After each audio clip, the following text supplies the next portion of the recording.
పాకిస్తాన్లో ఒక వింత పరిస్థితి నెలకొని ఉంది ఇప్పుడు. ఎందుకంటే వాళ్ళెవ్వరికీ కూడా ఊహకందని విధంగా అక్కడ పాక్ ముస్లింలు తీసుకుంటున్న నిర్ణయాలు.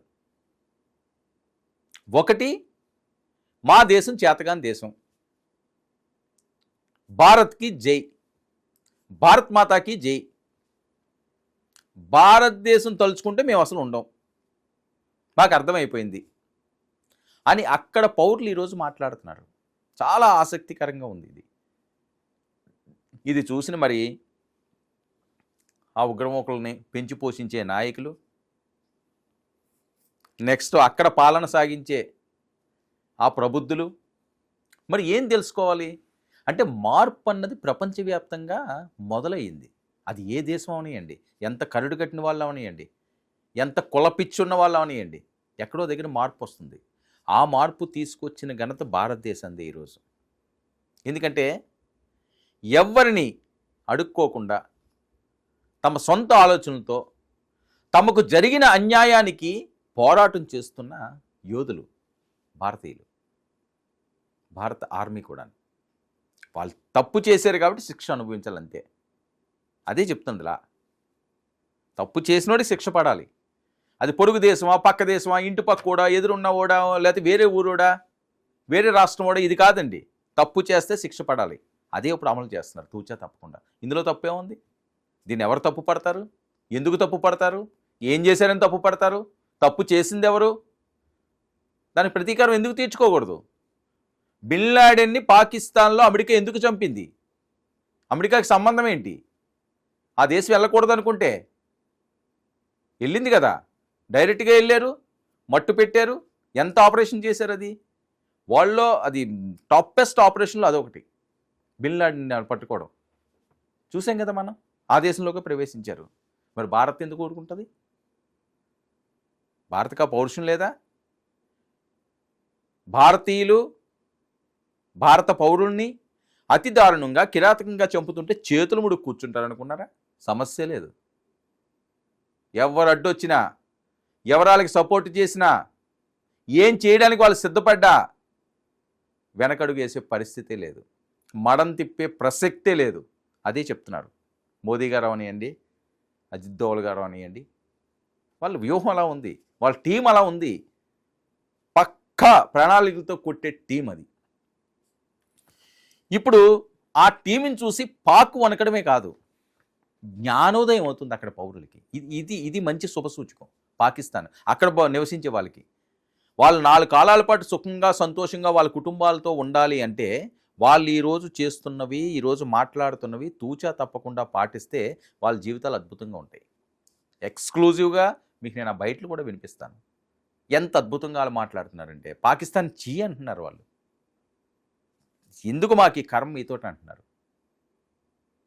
మీకు చేత కాదు, మీరు పౌరుషాలు ఎందుకు అంటూ ఒక పౌరుడు పెట్టిన వీడియో ఈరోజు ప్రపంచవ్యాప్తంగా ఏదవుతున్నది. పాక్ అసలు ఏంటి, దాని చరిత్ర ఏంటి, పాక్లో ఉన్నదేంటి అన్నది వాళ్ళే చెప్తున్నారు. తిరుగు బావుట ఎగిరివేస్తున్నారు. పిచ్చి పిచ్చి వేషాలు వేస్తే మేమే మడత పెడతాం అంటున్నారు. ఇంకెంతకంటే ఏం కావాలి? తమ దేశ నిస్సహాయతపై ఆవేదన వ్యక్తం చేస్తూ భారత్కి అభిమానపూర్వకంగా పాక్ పౌరుడు మాట్లాడుతున్న మాటలు ఇవి. 24 మిసైళ్ళు ప్రయోగిస్తే, అంటే ఏదన్నా ఆ దేశంలో ఉన్నవారికి కాబట్టి మా దేశం అంటారు కదా, మేము ఒక్కదానికి కూడా అడ్డుకోలేకపోయాం, ఒక్కదాన్ని కూడా ఆపలేకపోయాం, మేము అంత చేతకాని వాళ్ళమి, మా దగ్గర ఏమీ లేదు.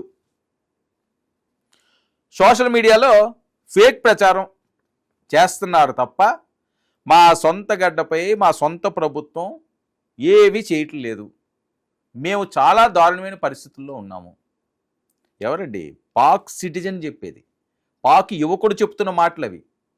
ఇది ఫేక్ కాదు, రియల్. ఇది real audio, real video with ప్రూఫ్స్తో కూడా మేము ముందు ఉంచుతున్నాం. ఇంకెంతకంటే తిరుగుబాటు ఏం కావాలి?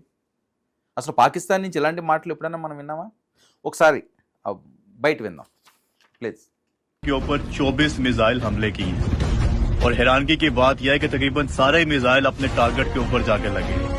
इंडिया ने जो टारगेट सेट किया हुआ था, इंडिया ने वो टारगेट अचीव किया। और इससे बढ़ के हैरानगी की बात यह है कि पाकिस्तान का दिफाई निजाम, हमारा डिफेंस सिस्टम एक भी मिसाइल को इंटरसेप्ट नहीं कर सकता, एक भी मिसाइल को हम रोक नहीं सकते। सारे हमले हम रोकने में नाकाम रहे। एग्जैक्ट जो इंडिया ने टारगेट अचीव करना था वो अचीव किया है। वो जो कहते हैं ना कि इंडिया ने घुस के मारना था, इंडिया ने वाकई घुस के मारा और हम उसके मिसाइलों को रोक नहीं सके। ये हकीकत है। अब इसको आप ये मत कहें कि जी आप इंडिया की तारीफ कर रहे हैं, ये कर रहे हैं, वो कर रहे हैं। भाई जो हकीकत है वो हकीकत है। आप सुनते आ रहे हैं कि ईरान 200 मिसाइल फायर करता है, 400 मिसाइल फायर करता है, 1000 मिसाइल फायर करता है और इसराइल के अंदर जाके एक आध ही गिरता है, बाकी सारे के सारे इसराइल इंटरसेप्ट कर लेते हैं। ऐसा मजबूत दिफाई निजाम है इसराइल का। लेकिन हमारे पास देख लो 24 मिसाइल छोड़े इंडिया ने और एक भी नहीं हम रोक सके। और हैरानगी की बात यह कि अभी इंडिया ने किसी फौजी तनसीबात को निशाना नहीं बनाया। अभी इंडिया ने हमारे किसी छोमनी के ऊपर, कैंट के ऊपर या किसी ऐसी हसास जगह के ऊपर अटैक नहीं किया। यही 24 के 24 मिसाइल अगर हमारे किसी हसास जगह के ऊपर टारगेट किए जाते तो अब तक तो प्रोग्राम बढ़ चुका होना था। यही अगर GHQ के ऊपर फेंका गया होता तो प्रोग्राम बढ़ चुका होता।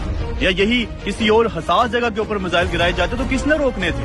हम तो रोक ही नहीं सके भाई, एक भी मिसाइल नहीं हम रोक सके।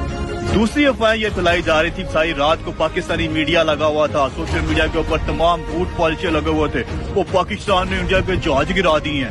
वो सारी पिक्चर्स मैंने देखी, कोई 8 महीने पुरानी है, कोई 3 साल पुरानी है। हमने इंडिया का वो जनरल हेडक्वार्टर गिरा दिया, पता नहीं क्या गिरा दिया।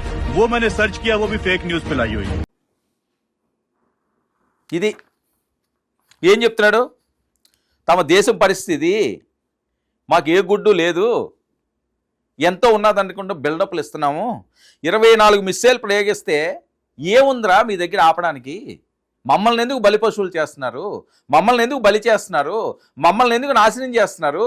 మా జీవితాలతో ఎందుకు ఆడుకుంటున్నారు? మేము చేసిన తప్పేంటి? మేము చేసిన పాపం ఏంటి?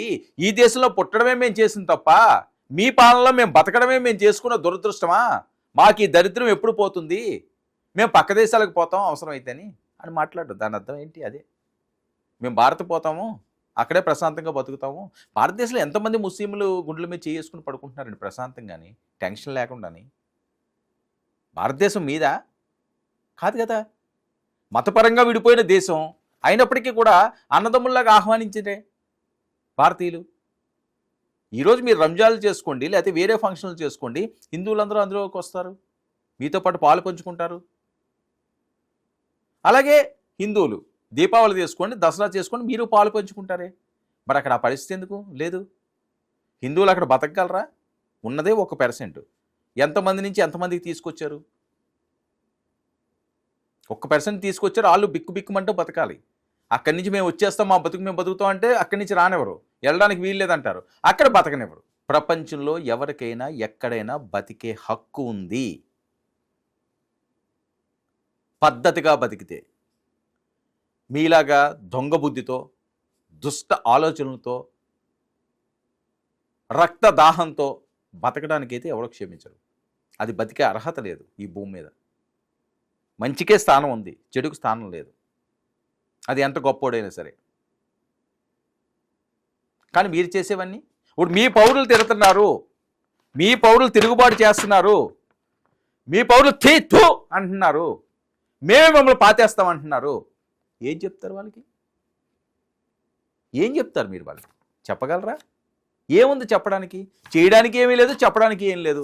మూసు కూర్చోవాలి, వంగి వంగి దండాలు పెట్టాలి, కాళ్ళ బేరానికి రావాలి, తప్పు అయిపోయిందని క్షమించమనాలి. ప్రపంచ వేదిక మీద మీ దగ్గర ఉన్న ఆప్షన్స్ అవే. లేతే అదే పాక్ ముస్లింలు మీ పౌరులు, మీ సిటిజన్ను వెంటాడి వెంటాడి వేటాడి వేటాడి మట్టు పెడతారు. ఇది ప్రపంచంలో ఎక్కడా జరగనటువంటి ఒక కొత్త ఆలోచనలు. పాకిస్తాన్కి ఇదొక సరైన సమయం. అక్కడ పౌరులు ఆలోచించుకునే సమయం ఆసన్నమైంది. ఇంతకాలం భరించారు, ఇంతకాలం మతత్వమైన అంశాలన్నీ కూడా మీకు నూరు పోశారు. ఆ టైం అయిపోయింది. మీ మనస్సాక్షి మీకు తెలుసు. ఇంతకుముందంటే చదువులు లేవు, వేరేవి లేవు. కానీ ఇప్పుడు ఏంటి? అన్నీ ఉన్నాయి, మీకు దొరుకుతాయి. మీకు మీరు ఆలోచించుకోవాలి.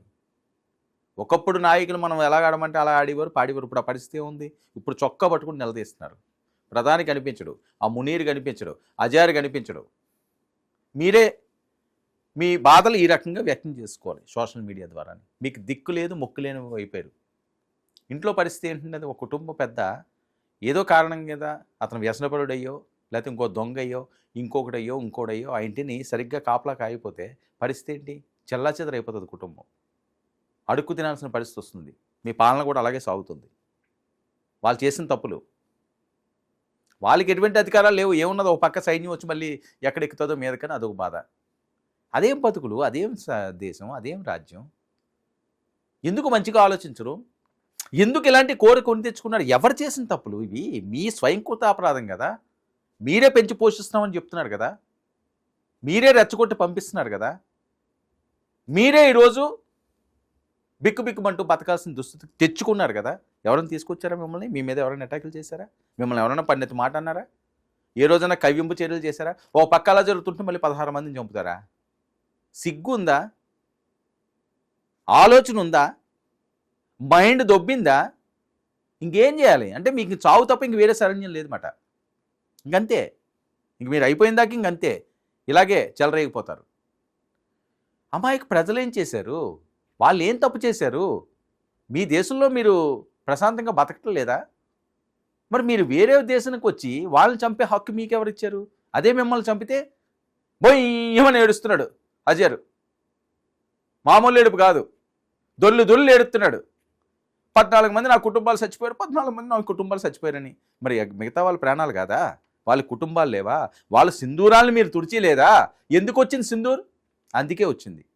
నీ అంతం చూడడానికే వచ్చింది, నిన్ను మట్టు పెట్టడానికే వచ్చింది. అది ఆగదు. అది బ్రహ్మాస్త్రం లాంటిది. భారత్ ముందున్నది ప్రయోగించింది మీ మీద బ్రహ్మాస్త్రం. మళ్ళీ వీరు వెనక్కి తీసుకుంటేనే తప్ప అది వెనక్కి రాదు. దాని శక్తి అలాంటిది. వాళ్ళు వెనక్కి తీసుకోవాలంటే మీరు తగ్గాలి. మీ దగ్గర ఉన్న ఆప్షన్స్ అవే. ఒకటి, ఉగ్రవాదులను అప్పచెప్పడం. రెండోది, మీరు బహిరంగంగా ఆ స్థావరాలన్నింటినీ కూల్చి ఇలా చేసేవని చెప్పి వీడియో క్లిప్పింగ్స్ పెట్టి మళ్ళీ దొంగ నాటకాలు ఆడి ఈ రకంగా చేస్తే అవ్వదు. లేకపోతే మీ పౌరులే మీ మీద తిరుగుబాటు చేస్తున్నారు, తొక్కి నార తీస్తామంటున్నారు. ఆల్రెడీ అది స్టార్ట్ అయిపోయింది. రోడ్ల మీదకి వస్తున్నారు, పరుగులు పెట్టిస్తున్నారు, పాతేస్తామంటున్నారు. సిద్ధమా? ఆలోచించుకోండి.